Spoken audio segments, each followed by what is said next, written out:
host, Natasha Phillips, and today on Trauma Undone, we have Dr. Kate Truitt. She has just got so many accolades, and we are so happy to have her in the studio. She's a neuroscientist, psychologist with an MBA in health administration.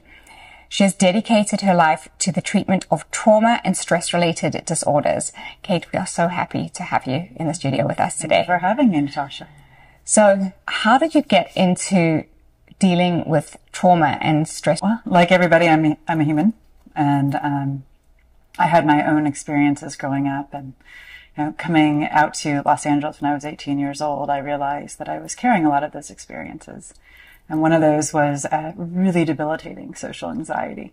And I was lucky to land myself under the mentorship of a wonderful psychophysiologist, which is basically a psychologist who has a neuroscience background and a physiological focus, who had a rat lab.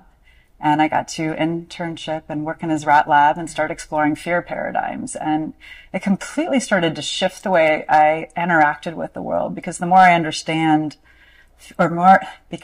began to understand fear and stress and the role of the mind and the body within that, the less shamed and scared I was of my own social anxiety. And so the world began to open up, and I began to realize that, wait a minute, this could actually be a game changer for so many people, because the brain part of psychology, of therapy, hasn't really been a big part of it. And so that was what began my journey into saying, wow, let's study neuroscience, let's get into clinical psychology, and let's really start to understand what's happening when our brains are doing wackadoodle things because of fear and stress. That's amazing. I mean, I love that. I love that you're interested in that. Like, when I went through my own experience, that's how I knew there was a way out, is I started to become obsessed with the brain. Yeah. And just, doing like all sorts of things to try and heal my brain, because that was the way I thought, well, okay, like, I know my body's strong, but that's the part of my body that I do not know. And that's the part of my body that had been played tricks on and all of that. So I was like, okay, this is how I'm going to do it. And how do you see that that's benefited your patients? Oh, incredibly. I mean, just connecting back with what you were just sharing, as children, we learn how to brush our teeth. We learn that if we cut our hand, we put a Band-Aid on it. Those become a natural part of our developmental sequence. But we don't learn what to do when we feel scared or anxious, or when we feel lonely, which are just as deeply painful to bear witness to and have severe consequences if we don't take care of the mental part, because the experiences of fear and anxiety and loneliness can steep in and change the way our mind and our body is functioning and experiencing the world, just as if we don't brush our teeth or protect a wound from bacteria. And so talking to my patients about it from that point of view creates a freedom to lean in and say, oh, wait a minute. Emotional health matters. Mental health matters, just like brushing my teeth or washing my face or making sure that I do X, Y, Z, have an orange or an apple every once in a while so I'm getting basic nutrients. And it just creates a new safety within the conversation that allows us to lean in so much more and start to explore, hey, these things that we feel so shameful about as humans, what if they're not shameful? What if they're just ways your brain is saying, I need a little extra loving care? It's such an interesting way to look at it. So when you're looking at the things that people feel shameful about, because that's a big part of trauma, is that you feel so much shame. Yes. And whatever the trauma may be, there's always that, I've seen just in the little bit of experience that I've had, is that there's always shame associated with it. Mm-hmm. So by you saying, okay, it's your brain that's doing this, or that has been, forced into this way, how do you feel that affects the shame? Well, it deepens it. So we have a little part of our brain, which is my favorite brain part, called the amygdala. I lovingly call her Amy. And I like to think about Amy has one primary job, which is to keep us alive. And she learns how to do that through 3 core values. 1, how do I stay safe? 2, how am I lovable and how do I belong? And 3, how do I create success? Success not being the car you drive, but having a roof over your head or clothes on your back. And when we're failing at any of those core values, our amygdala kicks up a lot of shame. because she's saying, wait a minute, you're not partaking in the core criterion for survival, and I can't save your life. So I'm going to create a shame spiral to course adjust you. And oddly enough, we actually get rewarded. We get dopamine when we experience the feeling of shame, just like we do when we experience good, positive learning things. And so our brain corrects itself around the experience of shames and starts to build neural pathways designed in that direction that teach us that, hey, we're bad, we're a failure, we're all these terrible things we say about ourselves, that then are self-reinforcing in of themselves. And it keeps us stuck and paralyzed. And that's the power of understanding, like, wait a minute, Amy's creating a shame spiral because that's the way she thinks you will be safe and be able to keep breathing. Oh, that changes the dialogue around these things we feel so shameful about in really big and important ways. So how do you feel that people can do, like for our listeners here, that they can take the first step to changing that shame cycle? Because that's just an ever spiraling downward cycle. It can be for sure. And you can get completely trapped in a situation or even in a trauma experience that keeps reoccurring because of the shame. So what do you think is like the best thing that a person could do to take the first step in breaking that cycle? Well, the first step is leaning in, oddly enough, and acknowledging that the shame is an important data point. It's there for a reason. And usually not the story that our brain is telling us, right? That Brené Brown talks all about the stories we tell ourselves. It's not about the story. The story manifested from somewhere, which takes us back to the amygdala's core values. And when we lean in and get really curious about that, we're creating an opportunity for spaciousness around the shame in of itself. The second most easily accessible tool is what's called CPR for the amygdala. CPR stands for Creating Personal Resilience. Is when we're in that loop, like you just described, that spiraling shame, we want to create a space in our brain electrochemically that calms it down. Now, I know breath work is really powerful for down-regulating the body, and CPR for the amygdala is a great tool for down-regulating the mind. And that includes the application of the havening touch, which is basically so you're washing your hands under warm water, giving yourself what I call a moving hug, the havening hug, and participating in basic brain games, which are mindfulness techniques, really. So finding 5 items in the room for every color of the rainbow while applying the havening touch is a warm, fuzzy electrochemical blanket for the amygdala that further creates space. But also, and Natasha, this is the coolest part about it, is the electrochemical change created by that havening touch actually is delinking or depotentiating whatever the trigger was in that moment to activate the system into that rumination or the shame spiral. And that's power we hold in our own hands. That's amazing. It's phenomenal. And that leads to your book that you've also, you also have, it's Healing in Your Hands. Yes. And, I know you're certified in havening. Yeah. I'm one of I'm the global director of curriculum and research development for the havening technique. That's amazing. So is that just because I want to just understand a little bit more, and I want you to explain it a little bit more. Is it like self practice EMDR? Is it something similar to that? So that's a great way to think about it for the healing in your hands practices. And that's actually the way that I wrote the book, which is an entire healing program that you can take home, apply in your day-to-day life. Each chapter can be done in sequence or taken independently. It's about emotions and thoughts and shame and self-compassion and how to proactively create your own program for self-healing. And then there's a clinical tool set to the havening techniques that really allows us to go in and not just delink the moments of encoded trauma and all of the sensory pieces that are tied in when something is traumatically encoded, but also to work with those deeper neural networks that cause the shame spiral to begin in the first place, that result in why our body goes into that trauma response, the flashbacks, the nightmares, which we really want to be sitting with an expert when we're doing that type of work, because we don't want to source up our own trauma and risk getting thrown into a dissociative state or an abreaction or a panic attack. So one of my favorite things about havening is that you have these two kind of structured pieces to it, and that it doesn't just end in the clinical room. you take what you learn in the clinical room and are also being taught by your provider how to integrate it into your day-to-day life. And it becomes very much an opportunity for healing collective trauma, for creating a space of global safety, because when our mind and our body feel safe, ultimately, we have so much more opportunity to be open to the wacky things that other people's brains do, which is inevitable because we're all human. Yeah. Things happen.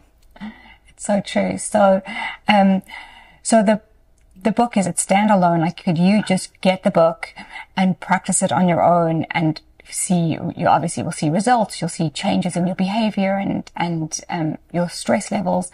But do you recommend using the book with a practitioner? So you'll go and you'll, like someone like you or to one of the wonderful people that work for you, and they'll be guiding you along in sessions, and then you'll be using the book as an addition to work on at home. Yeah, absolutely. Absolutely. And the book was originally supposed to be written as a clinical tool to be brought to clinicians to then introduce to their clients. And I sat down with my incredible agents and the publisher, and I was just like, could we tweak it? Because there's so much pain in the world. And we also know that mental health is a privilege. It's not a right.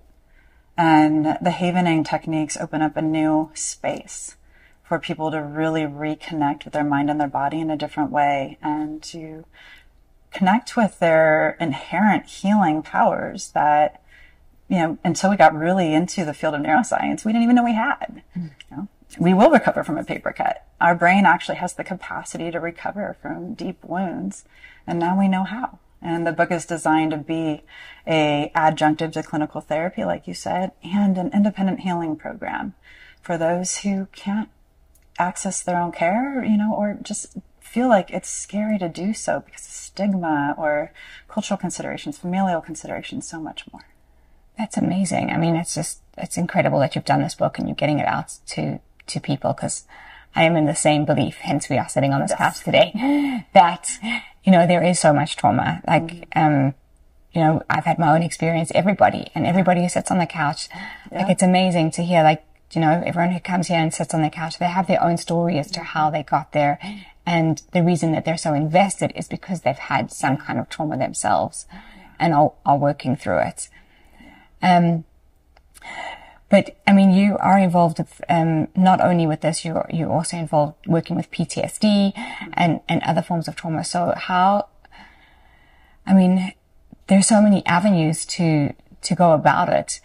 So if somebody's suffering from PTSD, how would you best treat them? Or like, what would you say is like the first thing that they need to do to really get themselves to heal? Because it is possible.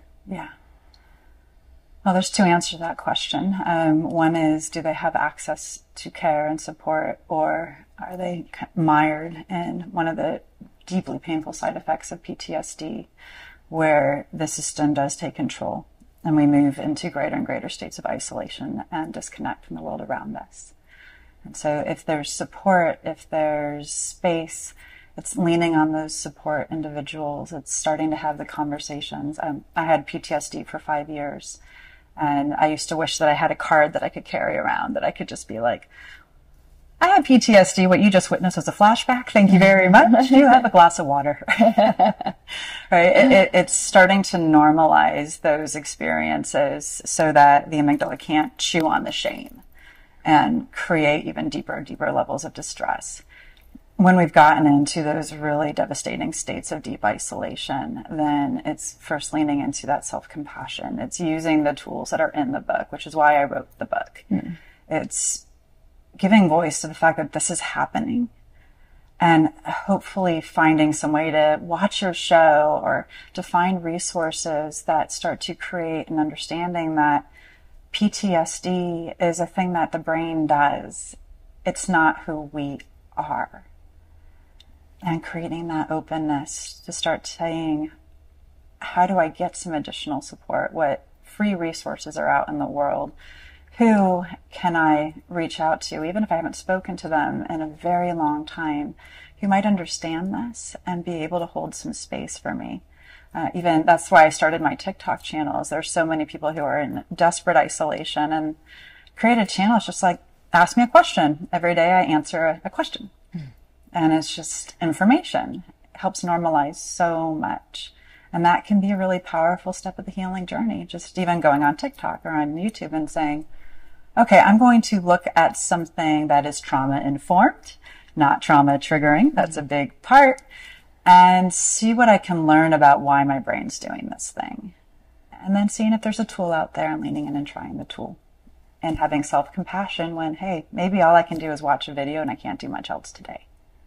That's okay. That's beautiful. You know, I feel, and I've seen so many, the reason that I sit here is because I've seen so many people, because of the trauma I was exposed to, that are stuck. Mm-hmm. They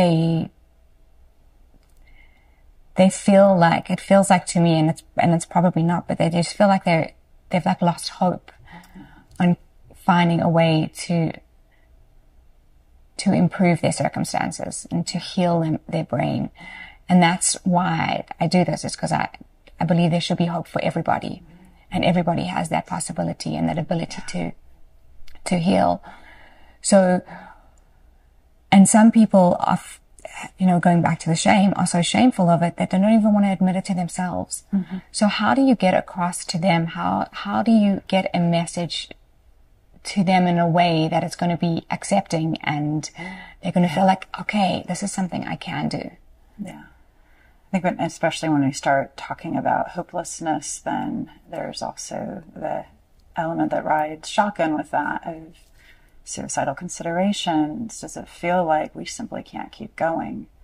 And oddly enough, the most effective thing we can do is simply check in and ask, how are you doing?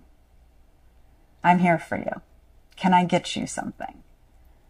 If you ever need to talk, I'm here. And even sharing a little bit of our own journey to, again, normalize.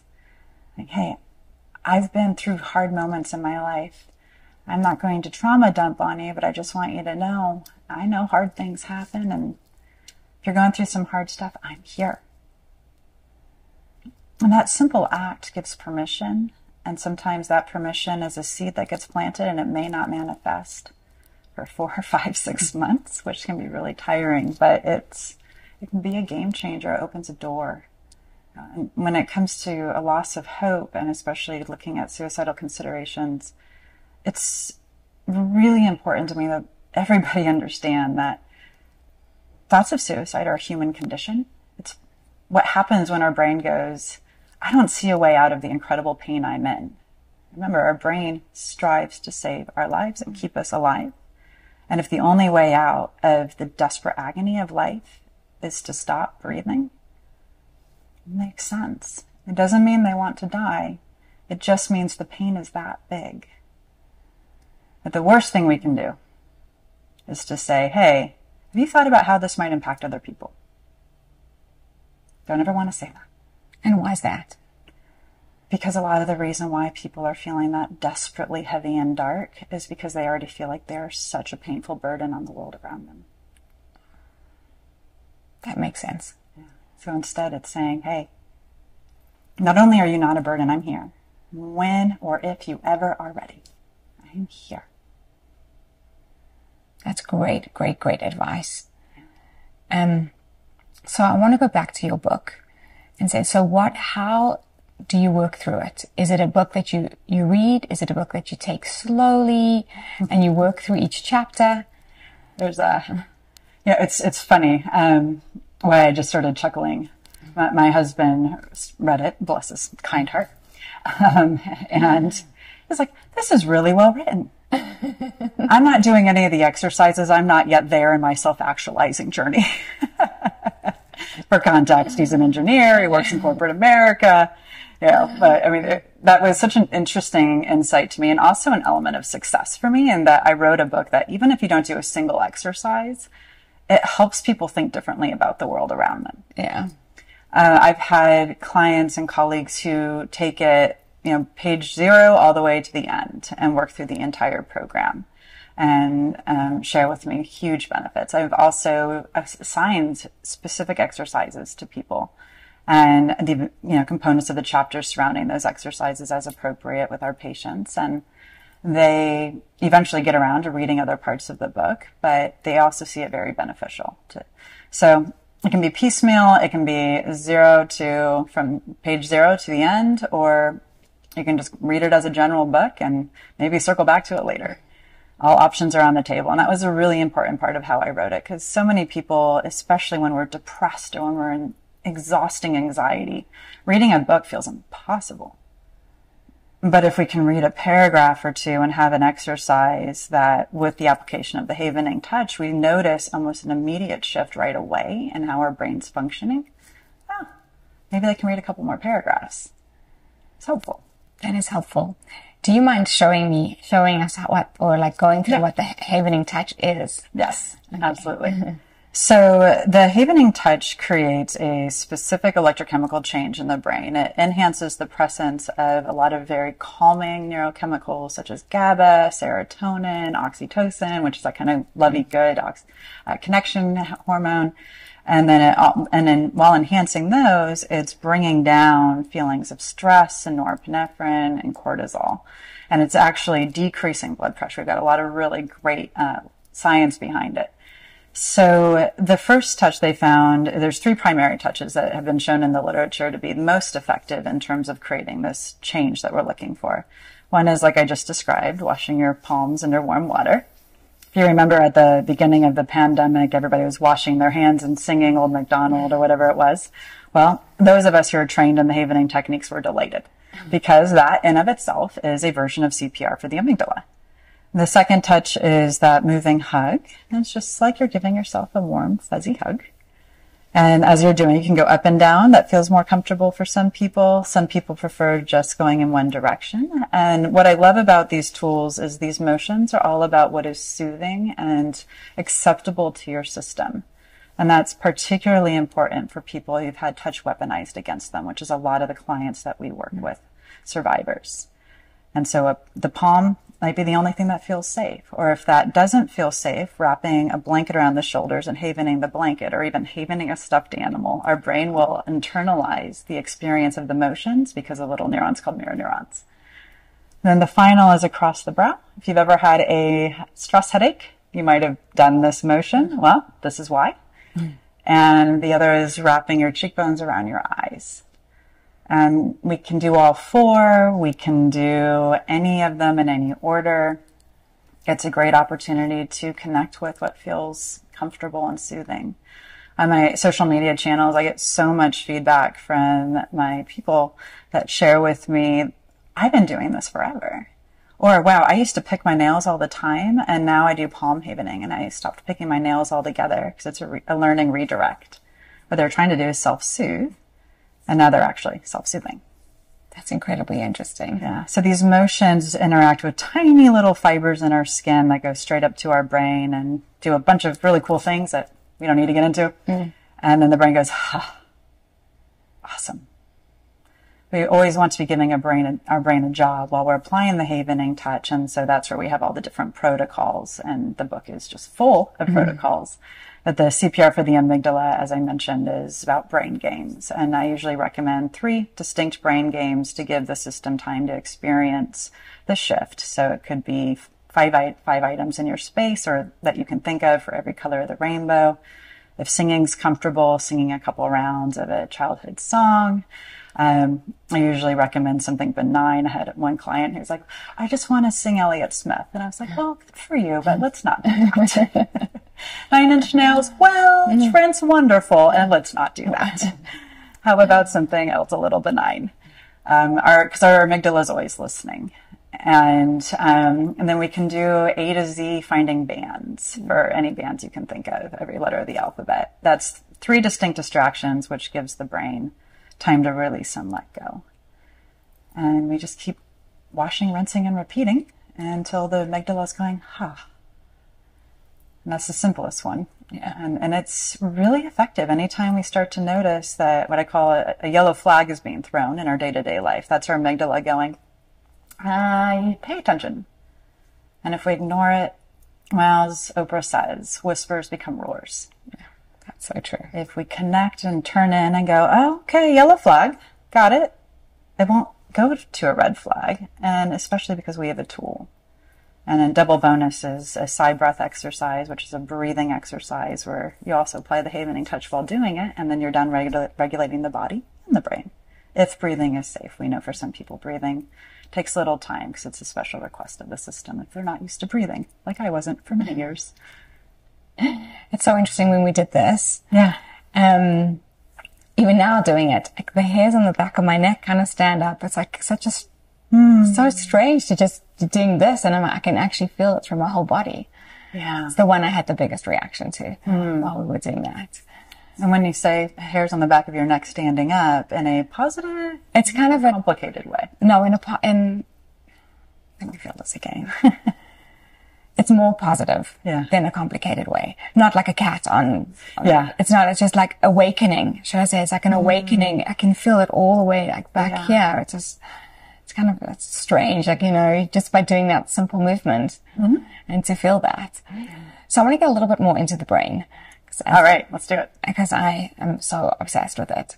So I got obsessed with it because I think I read somewhere or I learned somewhere that I actually remember where I learned it, and I'll mention it because it's great if people are out there and they're listening to that. Sojourn, the People's Concern, their Sojourn, they do a surviving, I did it, and I'm sure that they still do, surviving domestic violence and resilience workshop. And highly recommended for anyone out there. And so I have kind of been, on this thing about I had to find a way out of where I was in my own head. But that really solidified it for me, where we learned about how your brain, when you've been exposed to such prolonged trauma, can get locked. And so how does that all work? Like, and how, so I'd love to know, like, how that happens and what we can do to either prevent it or to heal it. It becomes normal.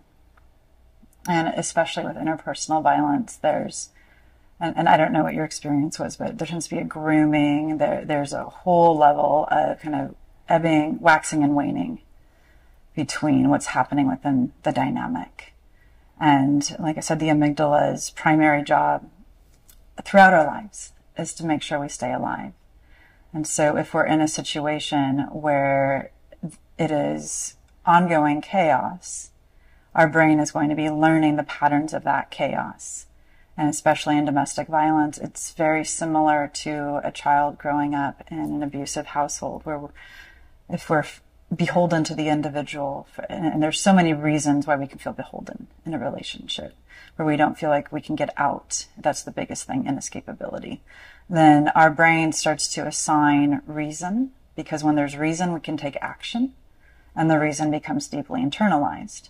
Well, if I had just done the dishes, if I had just picked that off the floor and they hadn't stepped on it, if I had just thought about that and instead of saying it, if I had just, and the brain starts to create neural pathways around that. And there's a specific form of neuroplasticity called stress-induced structural plasticity, which sounds like exactly what it is. It's where our brain is reformatting itself, just like with neuroplasticity, the capacity, the wonderful capacity to change and grow and expand, but it's stress-informed and it becomes survival and trauma-informed. And it creates what we call a case for survival. Case is our cognitions. The A is our autonomic. How is our body responding? Our heart rate, tension, muscles. The S is somatosensory, and the E is our emotions. And that becomes the lens through which we see the world. It's the opposite of rose-colored glasses. It's fear-colored glasses, all driven by our amygdala and that stress-induced structural plasticity. And the more we live within that, the more it becomes reinforced and becomes the way that we exist. And it's all going back to the fact that our brain's just going, I just got to stay alive. I have one primary directive. And the more the world gets narrower and smaller and scarier, the more the brain's going, I have to have some sort of action, right? So it's got to be me. Because then at least I can control me if everything else is out of control. And it's insidious. and it's quiet. It doesn't happen overnight.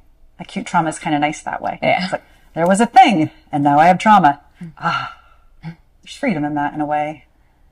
Doesn't mean it's not awful and painful and hard.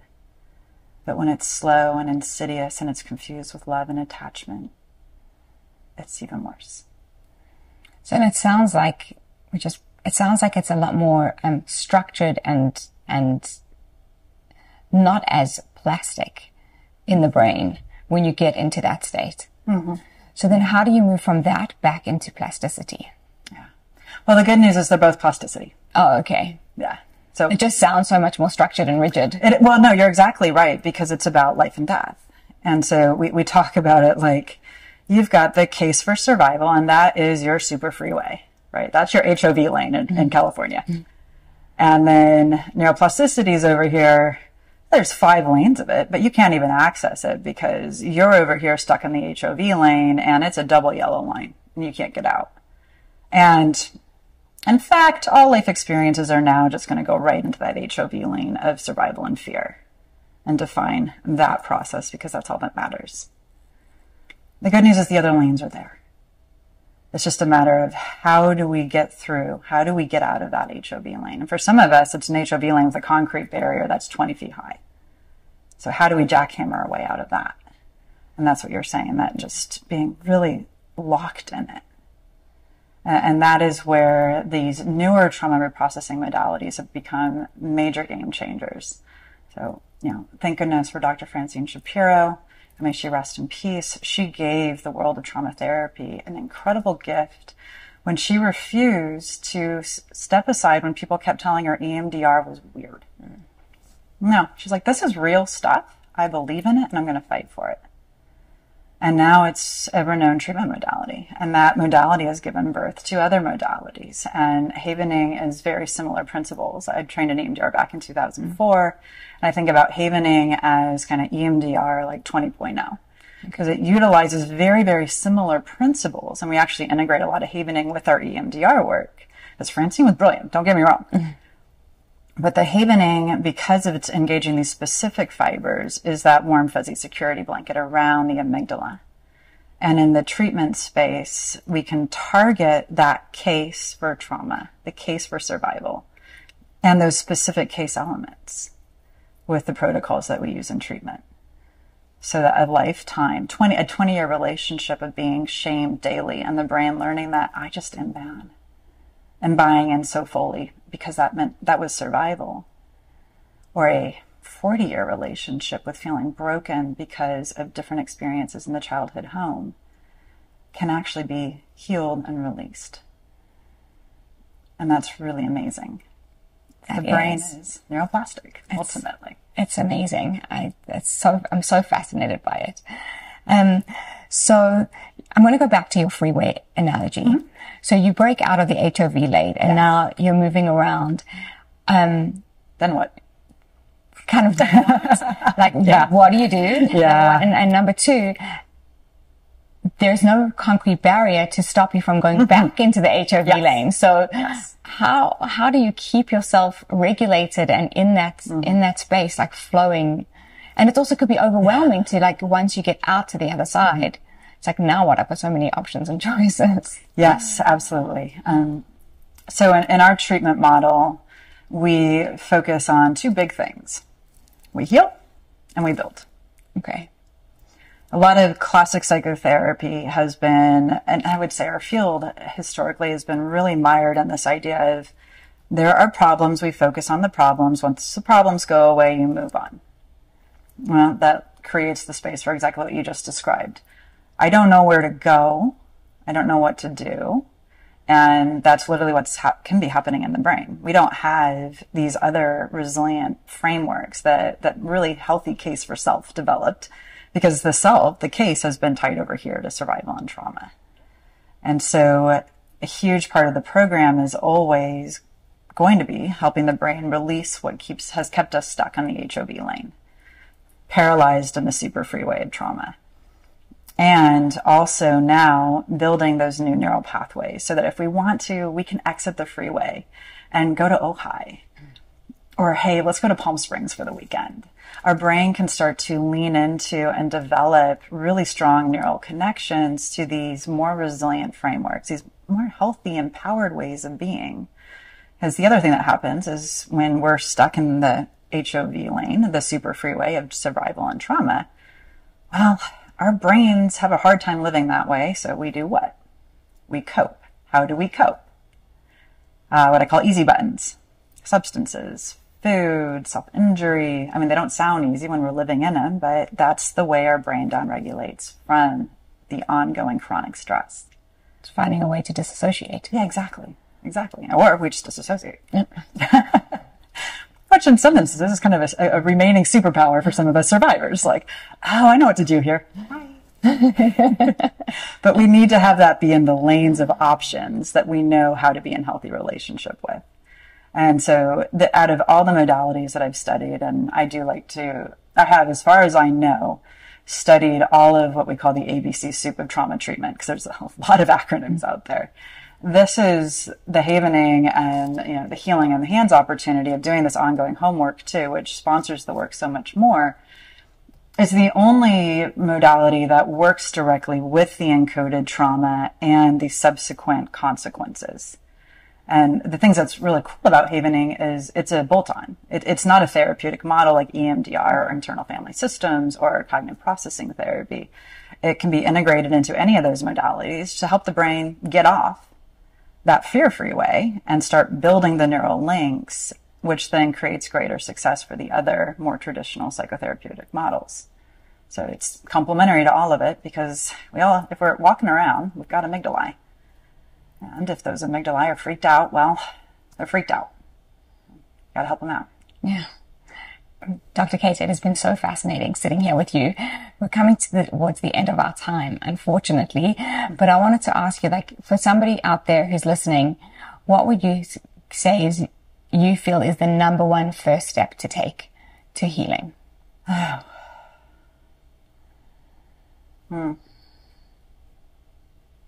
Just leaning into the possibility that it's not them. It's their brain fighting to keep them alive. And that our brain ultimately loves us. And our brains learn a lot of really painful things. And so many of the painful things that run around and tumble around inside our heads are stories that were told to us by other people, or ways our brain learned to keep us alive in the face of pain. It's not who we are. And to start exploring the possibility, because it can feel like the possibility of a possibility in really dark moments, that who they are, perhaps they haven't even connected with yet. And isn't that cool? They're there. That is. That's beautiful. So, where can people find you? How can people get in touch with you? Yes. Yeah. So we have our flagship clinic is out in Pasadena. It's my headquarters, my group practice. And so if anybody would like to come try these modalities out, experience this treatment model, please reach out to us. It's drtruitt.com or the phone number 626-524-5525. Very easy to remember. Our office manager, Lorelei, is incredible. We have the Trauma Counseling Center, which I'm the CEO of, which is also here based in LA. Both groups do trauma-informed care and are just wonderful, amazing humans that I'm very blessed to walk with. Of course, check out the book, and then I am on almost all the socials. I know you found me on Instagram.